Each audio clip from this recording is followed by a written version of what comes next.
Welcome to the Betrayal Trauma Recovery Bookshelf, a space for women healing from betrayal to reconnect with their mind, body, and soul, one page at a time. I'm Rachel Strong-Smith, a betrayal trauma coach who's walked this path myself. In each episode, we'll explore books that speak to the heart of recovery, books that validate your experience, offer insight, and remind you that you're not alone. This isn't about fixing yourself. It's about coming home to yourself. So, whether you're in the thick of survival or finding your way back to solid ground, pull up a chair. You're in the right place. Hi there, welcome back. We're going to continue talking about What Can I Do About Me by Ryhll Crowshaw. This has been such an important book in the recovery world, emphasizing 12 steps and personal recovery. We've talked a lot about boundaries and what that can look like.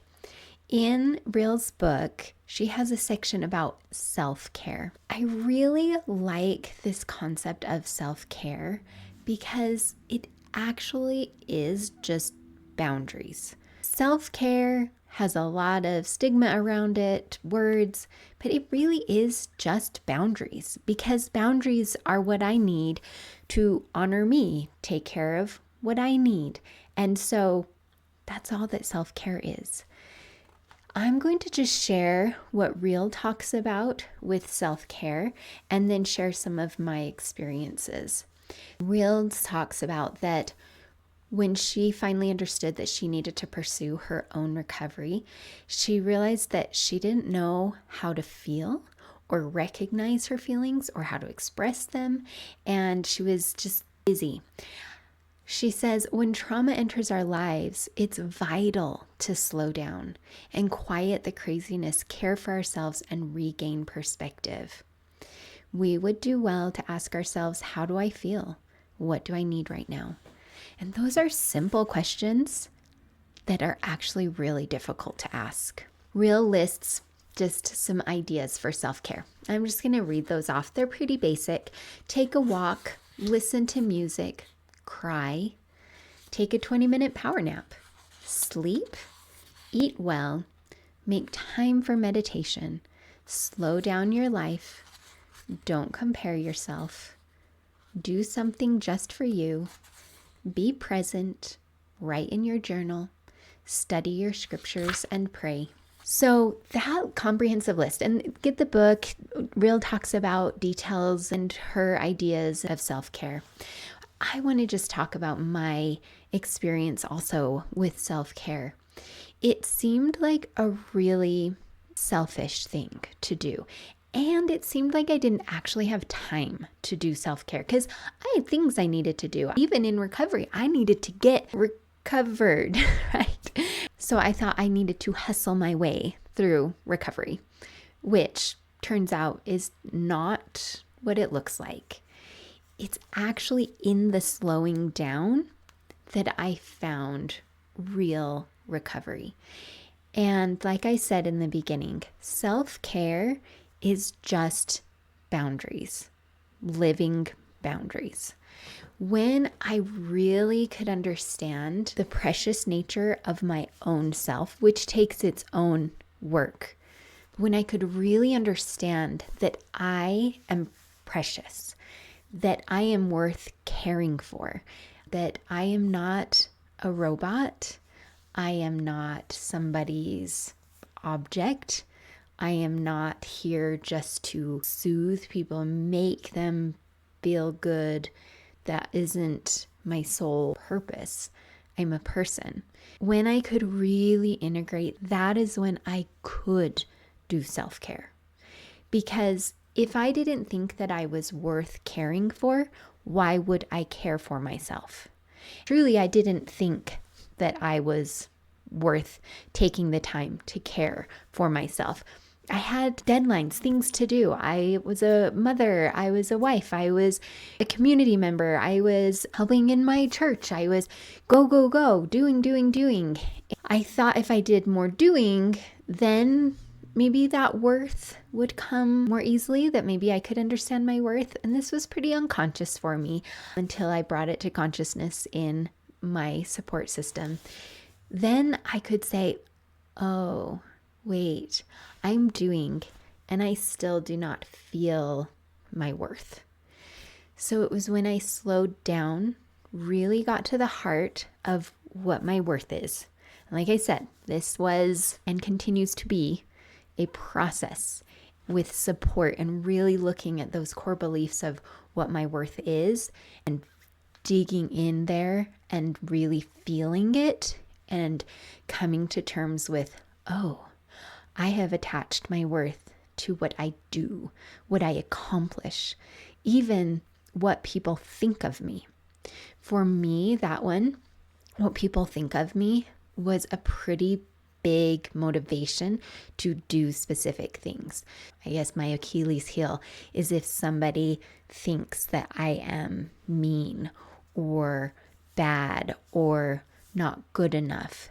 If someone thought that even if they didn't say it, I would do whatever I could, very unconsciously, to get it so that they wouldn't think that. I thought I had to prove that I was someone of worth, that I wasn't mean, that I wasn't whatever they could think about me.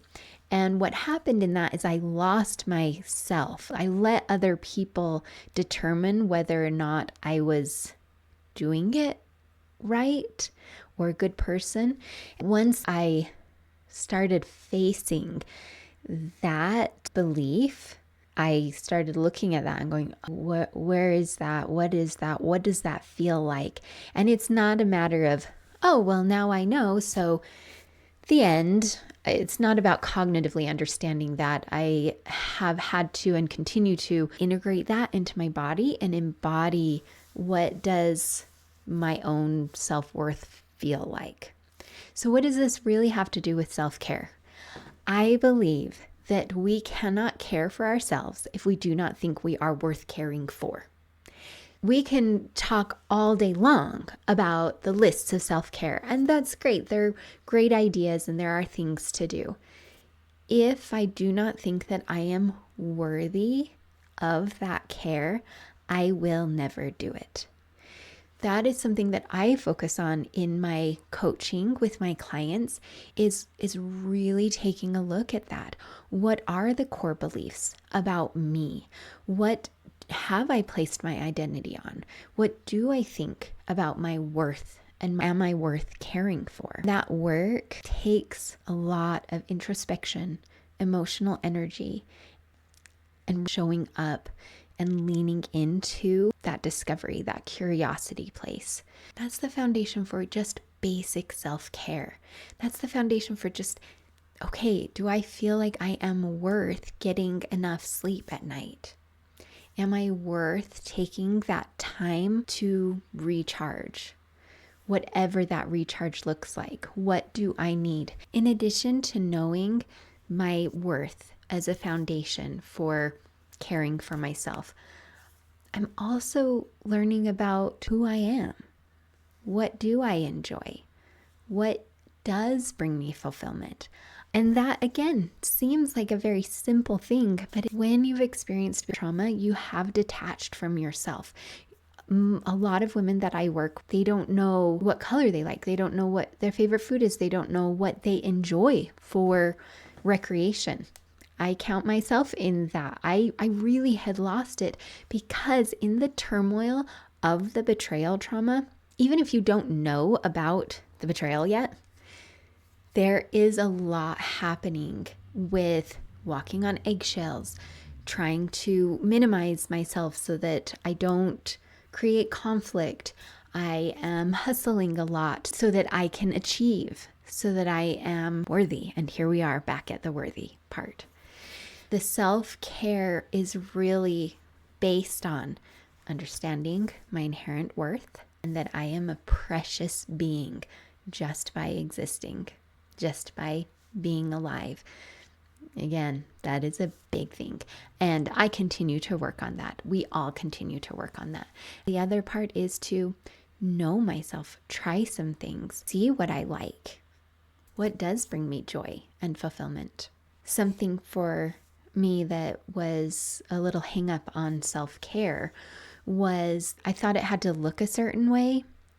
And so I tried to model around somebody else's self-care plan. To get to know myself takes a lot of energy and effort. I think that's why it seems easier to get somebody's 10-step process to care for yourself and plug it in and it should work. Again, resources are great to try some things, to see if they do fit for you. But it's really in the unique creation of your own self-care plan that is going to stick, that is going to be meaningful and manageable for you. And it shifts throughout your whole life. We have different seasons in our life. And so what might look like self-care in one season is different in another, in your own life. So it really is something that is unique to you. And that leads to boundaries. Boundaries are just self-care. And when we look at it as if we have to make some grand, big boundaries to make it right, we're missing something, because it's really about, what is my worth? Am I worth caring for? Am I worth protecting? And who am I? What do I like? What am I about? What are my values? Those both are foundational for self-care and boundaries. The work that I do with my clients who have experienced betrayal trauma is to find those foundational pieces. And then the other things, they just kind of come in pretty naturally. They are fruits of understanding your core worth, of understanding and connecting with your true self. Then the fruits of self-care and boundaries come. And it's little at a time. So it's not that make sure you have your perfect foundation before you can do self-care. No, this is just learn a little bit about my worth. Then I can put a little boundary and a little self-care around that. And I'll learn more and more and more. It is a spiral experience. It is really one day at a time. One step at a time, one breath at a time. And that is the basis of recovery from betrayal trauma, because in that betrayal trauma, it has slowly, spirally, step by step, disconnected you from your true self, your core, and your worth. That is the definition of betrayal trauma. And so it makes sense that it would take small steps to get back into reconnection. That is what recovery is.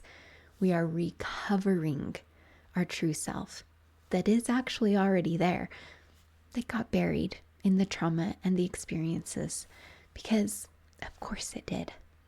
That's what trauma does. And the act of recovering, it is a slow, painful, difficult, rewarding, fulfilling, peaceful experience.